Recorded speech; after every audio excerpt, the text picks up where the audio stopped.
નવનિર્માણ આંદોલન કેટલા દિવસ ચાલ્યું હતું? નવનિર્માણ આંદોલન જે છે એ કેટલા દિવસ ચાલ્યું હતું? તો મિત્રો નવનિર્માણ જે આંદોલન હતું એ ચીમનભાઈ પટેલની સરકાર વખતે થયેલું અને જે છે એ 97 દિવસ જેટલું છે એ નવનિર્માણ આંદોલન થયું હતું અને ગુજરાતના મુખ્યમંત્રી તરીકે ચીમનભાઈ પટેલે જે છે એ રાજીનામું આપેલું હતું. ત્યારબાદ જોઈએ બીજો પ્રશ્ન. ગાંધીજીએ પ્રથમ ખેડૂત આંદોલન ક્યાંથી શરૂ કર્યું હતું? ગાંધીજી છે એ આફ્રિકાથી પરત ફર્યા અને સૌપ્રથમ જે છે ભારતનું ભ્રમણ કરી અને ભારતના લોકોની પરિસ્થિતિ જાણી અને સત્યાગ્રહનું જે છે એ શસ્ત્ર ઉગામ્યું, જેને ક્યાંથી શરૂ કર્યું હતું? તો ચંપારણ જે છે બિહારનું, હાલમાં બિહારમાં આવેલું ચંપારણ, ત્યાંથી જે છે એ ગાંધીજીએ એના પ્રથમ આંદોલનની શરૂઆત કરેલી હતી. ત્યારબાદ જોઈએ ત્રીજો પ્રશ્ન. વડોદરા રાજ્યના છેલ્લા રાજવી જે હતા એ કોણ હતા? આપ જાણો છો વડોદરામાં ગાયકવાડની સરકાર જે છે એ હતી અને એમાં ઘણા પ્રતાપી રાજાઓ થઈ ગયા, પરંતુ અહીંયા પૂછેલું છે કે વડોદરા રાજ્યના છેલ્લા રાજવી કોણ હતા? તો વડોદરા રાજ્યના જે છેલ્લા રાજવી છે એ હતા પ્રતાપસિંહ રાવ ગાયકવાડ. પ્રતાપસિંહ ગાયકવાડ જે છે મિત્રો એ વડોદરા રાજ્યના જે છે એ છેલ્લા શાસક હતા. ત્યારબાદ જોઈએ આગળનો પ્રશ્ન. ગુજરાતમાં સૌપ્રથમ કઈ કોલેજ શરૂ થઈ હતી? ગુજરાતમાં જે છે એ સૌપ્રથમ કઈ કોલેજ શરૂ થઈ હતી? તો આપણો જવાબ જે છે એ રહેશે ગુજરાત કોલેજ. ગુજરાત કોલેજ અમદાવાદમાં આવેલી છે અને જે છે ગુજરાતમાં શરૂ થયેલી સૌપ્રથમ કોલેજ છે. ત્યારબાદ જોઈએ આગળ પ્રશ્ન. જૂનાગઢમાં ઉપરકોટમાં કઈ વાવ જોવા મળે છે? જૂનાગઢમાં ઉપરકોટનો જે કિલ્લો આવેલો છે એમાં કઈ વાવ જોવા મળે છે? તો જૂનાગઢનો જે ઉપરકોટનો કિલ્લો છે ત્યાં તમને જોવા મળશે અડીકડીની વાવ. અડીકડીની વાવ અને નવઘણ કૂવો જે છે એ જૂનાગઢના ઉપરકોટના કિલ્લામાં જે છે એ તમને જોવા મળશે. ત્યારબાદ જોઈએ આગળનો પ્રશ્ન. ગુજરાતમાં વેદ મંદિરના સ્થાપક જે છે એ કોણ હતા? ગુજરાતમાં જે વેદ મંદિરો આવેલા છે એના સ્થાપક જેણે શરૂઆત કરાવી તે કોણ હતા? તો વેદ મંદિરના સ્થાપક જે છે મિત્રો એ હતા સ્વામી ગંગેશ્વરાનંદજી. ગંગેશ્વરાનંદજી જે હતા એમણે જે છે એ વેદ મંદિરની જે છે એ ગુજરાતમાં શરૂઆત કરાવી અને સ્થાપના કરાવી. આથી જે વેદ મંદિરના સ્થાપક છે એ ગંગેશ્વરાનંદજી છે. ત્યારબાદ આગળ જોઈએ તો મૌન મંદિર, જેમ વેદ મંદિર જોયું એમ અહીંયા આપેલું છે મૌન મંદિર. તો મૌન મંદિર જે છે એના સ્થાપક કોણ હતા? તો મૌન મંદિર જે છે એના સ્થાપક આપ જાણો છો કે પૂજ્યશ્રી મોટા. પૂજ્યશ્રી મોટા જે હતા એ ગુજરાતમાં જે છે એ મૌન મંદિરના સ્થાપક હતા. ત્યારબાદ તાલુકાને લગતો પ્રશ્ન આવેલો છે. જોઈએ લખતર તાલુકો જે ગુજરાત રાજ્યના કયા જિલ્લામાં આવેલો છે? લખતર તાલુકો જે છે યાદ રાખજો, લખતર તાલુકો જે છે ગુજરાત રાજ્યના કયા જિલ્લામાં આવેલો છે? તો અહીંયા આપણો જવાબ જે છે એ રહેશે સુરેન્દ્રનગર. સુરેન્દ્રનગર મિત્રો જે છે ત્યાં લખતર તાલુકો આવેલો છે અને ખાસ યાદ રાખજો કચ્છ જે છે ત્યાં લખપત તાલુકો આવેલો છે. લખપત પૂછે તો કચ્છ જિલ્લામાં આવશે, પરંતુ અહીંયા પૂછેલું છે લખતર, તો લખતર જે છે એ યાદ રાખજો સુરેન્દ્રનગરમાં આવેલું છે. ત્યારબાદ જોઈએ આગળનો પ્રશ્ન. ગુજરાતી ભાષાના પ્રથમ કોષકાર કોણ હતા? ગુજરાતી ભાષાના જે પ્રથમ કોષકાર જે હતા એ કોણ હતા? તો આપણો જવાબ જે છે મિત્રો એ રહેતે નર્મદ. નર્મદ જે છે એ ગુજરાતી ભાષાના પ્રથમ કોષકાર અને તેમને જે કૃતિ લખેલી ગુજરાતી ભાષાનો પ્રથમ કોષ નર્મકોશ જે નર્મદે આપેલો છે અને તેઓ સુરતના વતની હતા. ત્યારબાદ જોઈએ આગળનો પ્રશ્ન. મૈત્રક વંશના કયા રાજવીએ સામંત અને મહાસામંતના જે બિરુદ હતા એ ધારણ કર્યા હતા? મૈત્રક વંશ જે છે એ આપ જાણો છો આપણા ગુજરાતના ભાવનગરમાં હાલ આવેલું છે વલભી, એ વિસ્તાર જે છે એ મૈત્રક વંશની રાજધાની ગણાતું. તો અહીંયા કયો રાજા છે નીચેના ઓપ્શનમાં આપેલા છે કે કયો રાજા એવો છે જેણે સામંત અને મહાસામંતના જે છે એ બિરુદો ધારણ કર્યા હતા? તો અહીંયા આપણો જવાબ જે છે મિત્રો એ રહેશે ધરસેન બીજાએ. ધરસેન બીજો જે રાજા હતો થઈ ગયો એમણે જે છે એ સામંત અને મહાસામંતના જે છે એ બિરુદો ધારણ કર્યા. જાણો છો આપ મૈત્રક વંશનો સ્થાપક હતો એ હતો ભટ્ટાર્ક. ત્યારબાદ આગળ જોઈએ. આનર્ત જે છે એ કોનો પુત્ર હતો? આનર્ત જે છે એ કોનો પુત્ર હતો? આપ જાણો છો એમ કે ગુજરાતનો જે અમુક વિસ્તાર છે એ આનર્તના નામે પણ ઓળખવામાં આવે. તો આનર્ત છે એ કોનો પુત્ર હતો? તો આપણો જવાબ જે છે એ રહેશે સરિયાતી. આનર્ત જે છે મિત્રો એ સરિયાતીનો પુત્ર હતો. આપ જાણો છો કે સૌપ્રથમ મનુ જે છે એ વિશ્વના પ્રથમ માનવી તરીકે માનવામાં આવે છે. મનુનો પુત્ર હતો સરિયાતી, સરિયાતીનો પુત્ર હતો આનર્ત અને આનર્તના એક પુત્રનું નામ હતું રેવતક. રેવતક જે છે એ આનર્થનો પુત્ર હતો. અને આપ જાણો છો કે ગિરનારનું બીજું નામ જે છે એ રેવતક છે અને તેની રાજધાની જે છે એ ગિરિનગર હતી. ત્યારબાદ આગળ જોઈએ, નરસિંહ મહેતાનો જન્મ ક્યાં થયો હતો? ઘણીવાર પરીક્ષામાં પૂછાય છે આવા પ્રશ્નો. નરસિંહ મહેતાનો જે જન્મ છે એ ક્યાં થયો હતો? તો આપણો જવાબ જે છે એ રહેશે તળાજા. મિત્રો, તળાજા જે છે એ હાલ ભાવનગર જિલ્લામાં આવેલું છે. એવો પ્રશ્ન પૂછાય કે નરસિંહ મહેતાનો જન્મ કયા જિલ્લામાં થયો હતો? તો આપણો જવાબ જે છે એ રહેશે ભાવનગર. ભાવનગરમાં આવેલું તળાજા જે છે એ નરસિંહ મહેતાનું જન્મસ્થળ છે. ત્યારબાદ આગળ જોઈએ તો લોથલ જે છે એ કઈ નદીના કિનારે આવેલું છે? લોથલ જે છે એ કઈ નદીના કિનારે? વારંવાર પરીક્ષામાં પૂછાય એવો પ્રશ્ન. લોથલ જે છે એ કઈ નદીના કિનારે આવેલું છે? તો આપણો જવાબ જે છે મિત્રો એ રહેશે ભોગાવો. અમદાવાદના જે છે એ ધોળકા તાલુકામાં આવેલું લોથલ કઈ નદીના કિનારે? તો ભોગાવો નદી જે છે એને કિનારે જે છે એ આ હડપ્પિયન સંસ્કૃતિનું સ્થળ લોથલ જે છે આપને મળી આવેલું છે. ત્યારબાદ આગળ પ્રશ્ન જોઈએ તો ફરી એકવાર તાલુકાને લગતો પ્રશ્ન આવી ગયેલ છે કે કરજણ તાલુકો જે છે એ ગુજરાત રાજ્યના કયા જિલ્લામાં આવેલો છે? હવે જે છે આવા પ્રશ્નો પૂછાતા હોય વારંવાર, એટલે તાલુકાઓ પણ આપણે જોવા જરૂરી છે કે કરજણ તાલુકો જે છે એ ગુજરાત રાજ્યના કયા જિલ્લામાં આવેલો છે? તો આપણો જવાબ જે છે મિત્રો એ રહેશે વડોદરા. વડોદરા છે એમાં કરજણ તાલુકો જે છે એ આવેલો છે. આપ જાણો છો ડભોઈ જેવા તાલુકા જે છે એ પણ ક્યાં? તો કે વડોદરા જિલ્લામાં આવેલા છે. ત્યારબાદ આગળનો પ્રશ્ન જોઈએ તો અહીંયા આઈપીસીને લગતો પ્રશ્ન આપેલો છે કે ન્યાયાધીશની વ્યાખ્યા જે છે એ આઈપીસીની કઈ કલમમાં? ખાસ યાદ રાખજો, ન્યાયાધીશની વ્યાખ્યા એ આઈપીસીની કઈ કલમમાં છે? તો આપણો જવાબ જે છે એ રહેશે 19. આઈપીસીની જે છે એ 19 નંબરની કલમ છે એમાં જે છે એ ન્યાયાધીશની વ્યાખ્યા મિત્રો આપેલી છે. ત્યારબાદ જોઈએ બીજો એવો પ્રશ્ન કે સિક્કાની વ્યાખ્યા. સિક્કાની વ્યાખ્યા જે છે એ આઈપીસીની કઈ કલમમાં છે?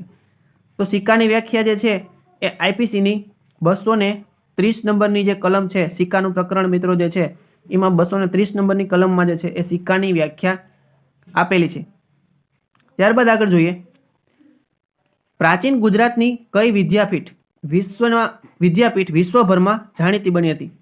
તો પ્રાચીન ગુજરાતની કઈ વિદ્યાપીઠ જે વિશ્વમાં જાણીતી હતી? તો આપણો જવાબ જે છે મિત્રો એ રહેશે વલભી. ભાવનગરમાં આવેલું જે વલભી હાલ છે અને તે એક પ્રાચીન સમયમાં જે છે એક બહુ સુંદર મજાની એક વિદ્યાપીઠ હતી. ત્યાંથી જે છે એ લોકો રાજકુમારો જે છે એ અભ્યાસ માટે વલભી વિદ્યાપીઠ આવતા. ત્યારબાદ આગળ જોઈએ, એક માન્યતા પ્રમાણે તાપી નદીને કયા દેવતાની પુત્રી તરીકે ઓળખવામાં આવે છે? તાપી નદી મિત્રો જાણો છો કે આપણા ગુજરાતમાં અને મહારાષ્ટ્ર અને મધ્યપ્રદેશ રાજ્યમાં થઈને નીકળે છે. તો તાપી નદી જે છે એને કયા દેવતાની પુત્રી તરીકે ઓળખવામાં આવે છે? તો તાપી જે છે મિત્રો એને સૂર્યપુત્રી તરીકે ઓળખવામાં આવે છે. તાપી જે છે ખાસ યાદ રાખજો, સૂર્યની પુત્રી તરીકે કોને ઓળખવામાં આવે? તો તાપીને. ત્યારબાદ આગળનો પ્રશ્ન જોઈએ તો પ્રાચીન કાળમાં ગુજરાતનું કયું બંદર મરી મસાલા માટે અને રેશમના વ્યાપાર માટે જાણીતું હતું? પ્રાચીન કાળમાં જે ગુજરાતનું બંદર હતું એ શેના માટે? તો મરી મસાલા અને રેશમના વ્યાપાર માટે જાણીતું હતું. તો આપણો જવાબ જે છે એ રહેશે ભરૂચ. ભરૂચને બીજા નામે આપણે જાણો છો કે ભૃગુ કચ્છ તરીકે પણ ઓળખવામાં આવે છે. અને ભરૂચ જે છે એ પહેલાં મરી મસાલા માટે અને રેશમના વ્યાપાર માટે જે છે એ જાણીતું હતું. ત્યારબાદ આગળનું જોઈએ 20મો પ્રશ્ન, જૂનાગઢના કયા રાજા સાથે સિદ્ધરાજ જયસિંહે યુદ્ધ કર્યું હતું? તો જૂનાગઢના કયા રાજા? અહીંયા ઓપ્શન નીચે આપેલા છે, આપણે જોઈએ. ગુજરાતમાં જે જૂનાગઢના રાજા કયા હતા કે જેની સાથે સિદ્ધરાજ જયસિંહે જે યુદ્ધ કર્યું હતું? તો અહીંયા ઓપ્શન આપણે જોઈએ છીએ કે દેસર, રાજા ભોજ, રા ખેંગાર કે રા નવગણ. તો આપણો જવાબ છે એ રહેશે રા ખેંગાર. રા ખેંગાર જે રાજા હતો મિત્રો એની સાથે જે છે એ સિદ્ધરાજ જયસિંહ સોલંકી વંશના એક મહાન શાસકને રા ખેંગાર સાથે જે છે એ યુદ્ધ કરવું પડેલું. ત્યારબાદ આગળ જોઈએ, ગુજરાત વિદ્યાસભાની સ્થાપના ક્યારે થઈ? ગુજરાત વિદ્યાસભા જે છે એમની સ્થાપના ક્યારે થઈ? હવે આવા જે વર્ષને લગતા પ્રશ્નો પણ હોય એ પૂછાય છે. તો આપણો જવાબ છે એ રહેશે 1848. 1848 ગુજરાત વિદ્યાસભાની સ્થાપના જે છે ક્યારે થઈ? તો 1848ની સાલમાં જે છે ગુજરાત વિદ્યાસભાની જે છે મિત્રો એ સ્થાપના થયેલી હતી. ત્યારબાદ 22મો પ્રશ્ન જોઈએ તો ગુજરાતી ભાષાના પ્રથમ વર્તમાનપત્ર મુંબઈ સમાચારનો પ્રારંભ ક્યારે થયો હતો? ઘણીવાર પરીક્ષામાં પૂછાઈ ગયેલો પ્રશ્ન છે. ગુજરાતી ભાષાના પ્રથમ વર્તમાનપત્ર, ઘણીવાર એવું પૂછાય છે ગુજરાતી ભાષાનું પ્રથમ વર્તમાનપત્ર કયું છે, તો એમાં પણ આપણો જવાબ છે એ મુંબઈ સમાચાર રહેશે. તો અહીંયા પૂછેલું છે કે પ્રારંભ ક્યારે થયો હતો, તો જેનો પ્રારંભ છે મિત્રો ખાસ યાદ રાખજો ઈસવીસન 1822. 1822માં જે છે એ મુંબઈ સમાચારનો પ્રારંભ થયેલો. ત્યારબાદ જોઈએ 23મો પ્રશ્ન, નીચેનામાંથી કયો સત્યાગ્રહ ગુજરાતનો ન હતો? નીચેનામાંથી જે છે એ કયો સત્યાગ્રહ જે છે એ ગુજરાતનો ન હતો? તો અહીંયા આપણો જવાબ જે છે એ રહેશે ચંપારણ સત્યાગ્રહ. ચંપારણ સત્યાગ્રહ આપ જાણો છો તો એ જે છે એ કયા રાજ્યનો હતો, તો કે બિહારનો હતો. બિહારનો જે છે એ ચંપારણ સત્યાગ્રહ હતો. ત્યારબાદ આગળ જોઈએ, દરેક રાજ્યમાં બંધારણ લગતો પ્રશ્ન છે, દરેક રાજ્યમાં હાઈકોર્ટની સ્થાપના માટેની જોગવાઈ બંધારણની કઈ કલમમાં છે? કે બંધારણની કઈ કલમમાં એવું કહેવામાં આવ્યું છે કે દરેક રાજ્યમાં જે છે એક હાઈકોર્ટ એટલે કે એક ઉચ્ચતર ન્યાયાલય રહેશે? તો બંધારણમાં જે છે મિત્રો એને 214 નંબરની 214 નંબરની કલમ છે એમાં કહેવામાં આવેલું છે કે ભારતના દરેક રાજ્યમાં જે છે એક હાઈકોર્ટ રહેશે. અને બંધારણની આપ જાણો છો કે 124 નંબરની કલમ છે એ સૂચવે છે કે ભારતમાં એક સુપ્રીમ કોર્ટ રહેશે.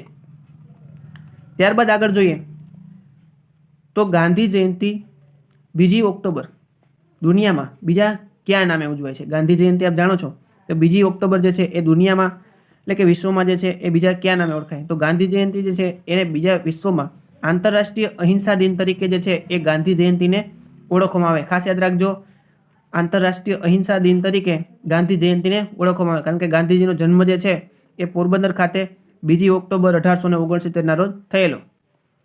ત્યારબાદ જોઈએ તો આગળનો પ્રશ્ન, ગુજરાતનો સૌથી મોટો બંધ કયો છે? ગુજરાતનો સૌથી મોટો જે છે બંધ કયો છે? તો ગુજરાતનો મિત્રો સૌથી મોટો બંધ છે એ આપ જાણો છો એમ સરદાર સરોવર. સરદાર સરોવર બંધ જે છે એ ગુજરાતનો સૌથી મોટો બંધ છે. નર્મદા નદી ઉપર આવેલો સરદાર સરોવર જે ગુજરાતનો સૌથી મોટો બંધ છે. ત્યારબાદ આગળ જોઈએ તો 27મો પ્રશ્ન, ગુજરાતના પ્રથમ ભૌતિક વૈજ્ઞાનિક કોણ હતા? ગુજરાતના પ્રથમ ભૌતિક વૈજ્ઞાનિક કોણ હતા? તો ગુજરાતના પ્રથમ જે છે મિત્રો ભૌતિક વિજ્ઞાની હતા ડૉક્ટર વિક્રમ સારાભાઈ.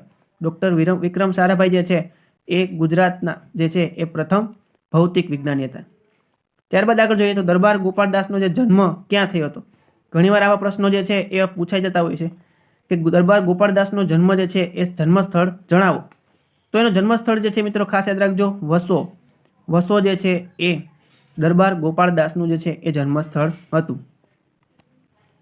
ત્યારબાદ આગળનો પ્રશ્ન જોઈએ તો ગુજરાતમાં કયા વિસ્તારમાં શિયાળા દરમિયાન સૌથી ઓછું તાપમાન જોવા મળે છે, એટલે કે જ્યાં સૌથી વધુ ઠંડી પડે? તો ગુજરાતનો એવો કયો વિસ્તાર છે?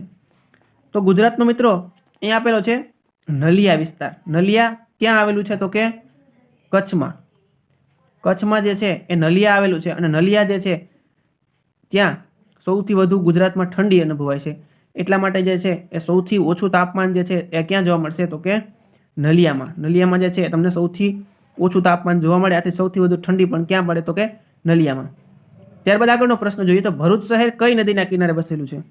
તો ભરૂચ શહેર છે મિત્રો એ ખાસ યાદ રાખજો કઈ નદી? તો નર્મદા નદી. નર્મદા નદી જે છે એને કિનારે જે છે એ કયું શહેર? તો કે ભરૂચ શહેર. અને વિશ્વામિત્રી જે છે મિત્રો એને કિનારે જે છે એ કયું શહેર? તો કે વડોદરા જે શહેર છે એ કઈ? તો કે વિશ્વામિત્રી. તાપી જે છે મિત્રો એને કિનારે જે છે એ કયું શહેર? તો કે સુરત શહેર જે છે એ તાપી નદીને કિનારે આવેલું છે. ત્યારબાદ આગળનો પ્રશ્ન જોઈએ, સોમનાથના મંદિરોની ટોચે ચડાવવામાં આવેલું કળશનું વજન કેટલું છે? પ્રશ્ન એવો છે સોમનાથ મંદિરની ટોચે જે કળશ મૂકવામાં આવેલું છે એનું વજન કેટલું છે? તો યાદ રાખજો મિત્રો સોમનાથ મંદિર ઉપર જે કળશ છે એમનું વજન છે એ 10 ટન જેટલું જે છે એ વજન છે. ત્યારબાદ આગળ જોઈએ પ્રશ્ન, ગિરાધોધ જે છે એ કયા જિલ્લામાં આવેલું છે? ગિરાધોધ જે છે એ કયા જિલ્લામાં આવેલો?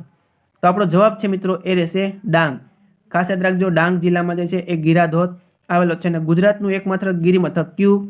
તો કે સાપુતારા જે છે એ ક્યાં આવેલું છે? તો કે ડાંગ જિલ્લામાં. અને ડાંગ જિલ્લાને તમે જો તો હમણાં જ એક નવા પ્રાકૃતિક જિલ્લા તરીકે પણ જે છે એ ડાંગ જિલ્લાને સિલેક્ટ કરવામાં આવ્યો છે. ત્યારબાદ આગળ જોઈએ દ્વારકાધીશનું મંદિર જે છે એમાં કેટલા થાંભલા છે? દ્વારકાધીશનું મંદિર જે છે એમાં કેટલા થાંભલા છે? તો એમાં જવાબ આપણો રહેશે 60. દ્વારકાધીશનું મંદિર છે મિત્રો એમાં 60 જેટલા જે છે એ થાંભલા આવેલા છે. અને જાણો છો આપ તો દ્વારકાધીશનું મંદિર જે છે એ દેવભૂમિ દ્વારકા જિલ્લામાં આવેલું છે અને ભગવાન દ્વારકાધીશનું મંદિર છે બીજા કયા નામે ઓળખાય તો કે જગત મંદિર તરીકે દ્વારકાધીશનું જે છે એ મંદિર ઓળખાય. યાદ રાખજો, જગત મંદિર તરીકે પણ કયું મંદિર ઓળખાય તો દ્વારકાધીશનું. ત્યારબાદ આગળનો પ્રશ્ન જોઈએ. અમદાવાદનો ઇતિહાસ પુસ્તક કોણે લખ્યું? અમદાવાદનો ઇતિહાસ જે છે એ પુસ્તક કોણે લખ્યું? ખાસ યાદ રાખજો, ઘણીવાર પરીક્ષામાં આવે છે અમદાવાદનો ઇતિહાસ પુસ્તક કોણે લખ્યું. તો અમદાવાદનો ઇતિહાસ મિત્રો પુસ્તક જે છે એ મગનલાલ વખતચંદ શેઠ મગનલાલ વખતચંદ શેઠે જે છે એ અમદાવાદનો ઇતિહાસ જે છે એ પુસ્તક લખ્યું. અને જાણો છો અમદાવાદની સ્થાપના જે છે એ 1411માં જે છે એ અહમદ શાહ દ્વારા કરવામાં આવેલી હતી.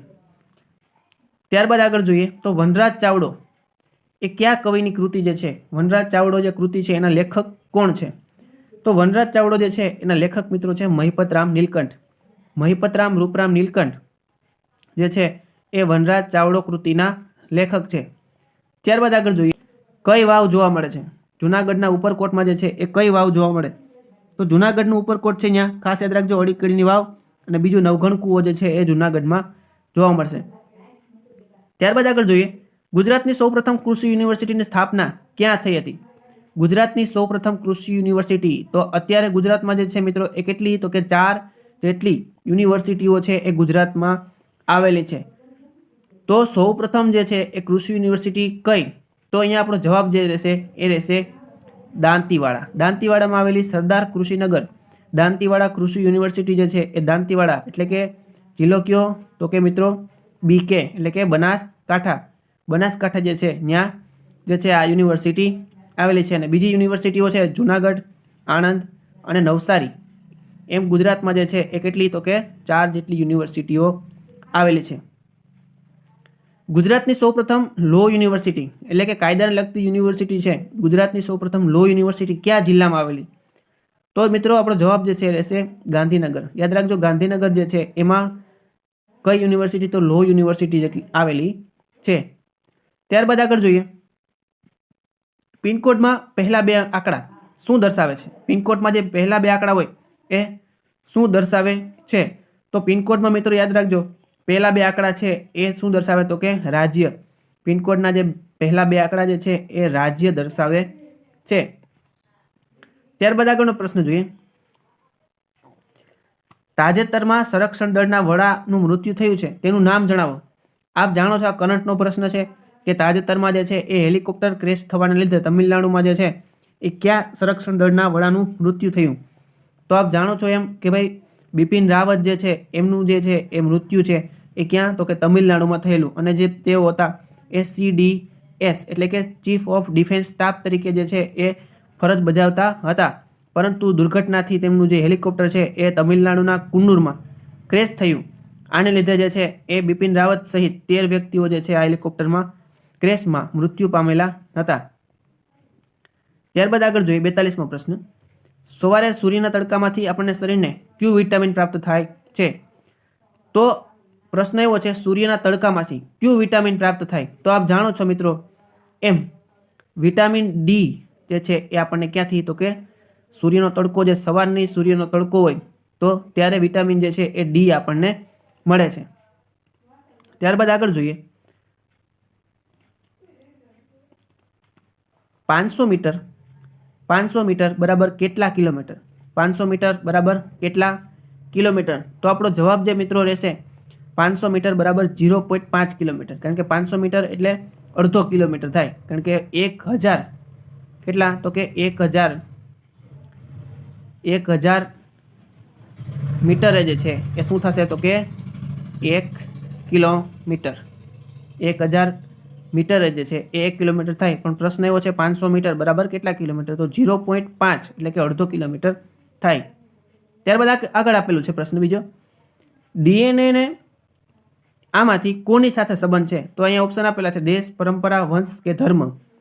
તો મિત્રો આપ જાણો છો એમ DNA છે એને વંશ સાથે સંબંધ છે કે જે DNA છે એને ખાસ યાદ રાખજો કેની સાથે તો દેશ, પરંપરા કે ધર્મ સાથે કોઈ સંબંધ નથી. શેની સાથે તો વંશ સાથે જે છે એ DNA ને સંબંધ છે. અને આપ જાણો છો DNA નું પૂરું નામ જે છે એ ડીઓ રિબો ન્યુક્લિક એસિડ એવું થાય છે. ત્યારબાદ આગળનો પ્રશ્ન જોઈએ હીરાના વજનમાં હીરાના વજનમાં 1 કેરેટ એટલે કેટલા ગ્રામ થાય? હીરાના વજનમાં 1 કેરેટ એટલે કેટલા ગ્રામ થાય? તો આપણો જવાબ જે છે એ રહેશે 2. હીરાના વજનમાં મિત્રો 1 કેરેટ એટલે કેટલા ગ્રામ થાય? તો કે 2 ગ્રામ થાય. ત્યારબાદ આગળનો પ્રશ્ન જોઈએ. અકબર સાથે કયું સ્થળ સંબંધિત છે? અકબર સાથે કયું સ્થળ સંબંધિત છે? તો અકબર સાથે જે છે એ ફતેપુર સિકરી જે સંબંધિત છે, કારણ કે ઉત્તર પ્રદેશમાં આવેલું ફતેપુર સિકરી, આપ જાણો છો કે અકબર જે છે એ ગુજરાત વિજયની યાદમાં જે છે અકબર એ ફતેપુર સિકરીમાં એક દરવાજાનું નિર્માણ કરવામાં આવેલું હતું, જેનું નામ હતું બુલંદ દરવાજો. તો બુલંદ દરવાજો છે એ ફતેપુર સિકરી ખાતે આવેલો છે. ત્યારબાદ આગળ જોઈએ તો નીચેનામાંથી કયા ગ્રહની આજુબાજુમાં ગેસના વલયો આવેલા છે? નીચેના કયા ગ્રહની? આપ જાણો છો તો ગ્રહની સંખ્યા જે છે મિત્રો ખાસ યાદ રાખજો 8 છે. ક્યાં ક્યાં? તો બુધ, શુક્ર, પૃથ્વી, મંગળ, ગુરુ, શનિ, યુરેનસ અને નેપચ્યુન 8 ગ્રહો છે. તેમાંથી આજુબાજુ ગેસના વલયો ધરાવતો ગ્રહ કયો છે? તો અહીંયા આપણો જવાબ જે છે એ રહેશે મિત્રો શનિ. આપ જાણો છો શનિ ગ્રહ જે છે એ વલયો ધરાવે છે. આથી એની સુંદરતા માટે જે છે એ કયો ગ્રહ જાણીતો છે? તો શનિ. અને જે ગેસના વલયો છે એ કયા ગ્રહની આજુબાજુ? તો શનિ ગ્રહ જે છે એની આજુબાજુ જે છે એ ગેસના વલયો આવેલા છે. ત્યારબાદ આગળનો પ્રશ્ન જોઈએ તો દહીંમાં કયો એસિડ હોય છે? દહીંમાં જે છે એ કયો એસિડ હોય છે? ખાસ યાદ રાખજો, દહીંમાં જે છે દૂધ, દહીં જે છે એ વાનગીઓ જે છે એમાં કયો એસિડ રહેલો છે? તો લેક્ટિક એસિડ. ખાસ યાદ રાખજો, લેક્ટિક એસિડ જે છે એ કેમાં? તો કે દહીં અને દૂધ જેવી વાનગીઓ છે એમાં લેક્ટિક એસિડ જે છે એ રહેલો છે. ત્યારબાદ આગળનો પ્રશ્ન જોઈએ. ઊંધો ઝંડો એ કઈ બાબતનું પ્રતીક છે? આપ જાણો છો કે ધ્વજ જે છે આપણો રાષ્ટ્રધ્વજ, એને ઘણીવાર જે કેવી પરિસ્થિતિઓ સર્જાતી હોય જેને કારણે ઘણીવાર ઊંધો અથવા તો અડધી કાઠીએ જે છે ફરકાવવામાં આવે છે, પણ અહીંયા પૂછેલું છે કે ઊંધો ઝંડો જે છે એ કઈ બાબતનું જે છે એ પ્રતીક છે? તો આપણો જવાબ જે મિત્રો રહેશે કટોકટી. કટોકટીની જે બાબત છે, જો કટોકટી જાહેર થાય તો રાષ્ટ્રધ્વજ જે છે એ ઊંધો ફરકાવવામાં આવે છે. અને આજની આપણા મોડેલ પેપરનો છેલ્લો પ્રશ્ન જોઈએ તો સબરી કુંભ મેળાનું સ્થળ, સબરી કુંભ મેળાનું સ્થળ ગુજરાતમાં કયા જિલ્લામાં આવેલ છે? સબરી કુંભ મેળાનું સ્થળ જે છે એ ગુજરાતના કયા જિલ્લામાં આવેલું છે? તો સબરી કુંભ મેળાનું સ્થળ છે એ ખાસ યાદ રાખજો ડાંગ જિલ્લામાં આવેલું છે મિત્રો. ડાંગ જિલ્લામાં જે છે એ સબરી મંદિર પણ આવેલું છે અને સબરી કુંભ મેળાનું સ્થળ છે એ પણ ક્યાં આવેલું છે? તો ડાંગમાં.